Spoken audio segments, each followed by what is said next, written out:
నల్గొండ మండలంలోని గొల్లగూడ పిఎసిఎస్ చైర్మన్గా పదవి బాధ్యతలు చేపట్టిన ఆలకుంట్ల నాగరత్నం రాజును జిల్లా కేంద్రంలోని పిఎసిఎస్ కార్యాలయంలో గురువారం Nalgonda market committee chairman Jukuri Ramesh, Tipparthi PACS chairman, Nalgonda DCCB మాజీ డైరెక్టర్ పాషం సంపత్ రెడ్డి, తిప్పర్తి మండల రాయనిగూడెం గ్రామ సర్పంచ్ బొంతారాములు శాల్వా పూలమాలలతో ఘనంగా సన్మానించారు. అనంతరం మార్కెట్ కమిటీ చైర్మన్ మాట్లాడుతూ రాష్ట్ర ప్రభుత్వం చైర్మన్ల పదవీకాలం పొడిగించడం చాలా అభినందనీయమని అన్నారు.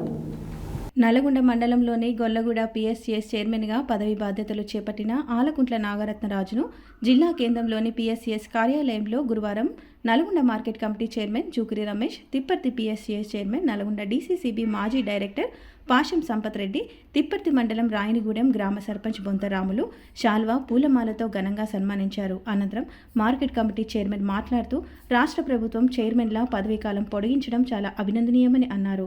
రాష్ట్ర రోడ్లు, భవనాలు, సినిమాటోగ్రఫీ శాఖ మంత్రి కోమటిరెడ్డి వెంకటరెడ్డి సహకారంతో రైతుల అభివృద్ధికి కృషి చేయాలని సూచించారు. కాంగ్రెస్ ప్రభుత్వం రైతు ప్రభుత్వం అని రైతులకు అనేక సంక్షేమ పథకాలు అమలు చేస్తున్నారని తెలిపారు. ధాన్యం కొనుగోలులో రైతులకు ఎలాంటి ఇబ్బందులు కలగకుండా చూడాలని అన్నారు. ధాన్యం కొనుగోలు చేసి వారికి డబ్బులు వచ్చే విధంగా చూడాలని అన్నారు. ఈ కార్యక్రమంలో కార్యాలయ సిబ్బంది తదితరులు పాల్గొన్నారు.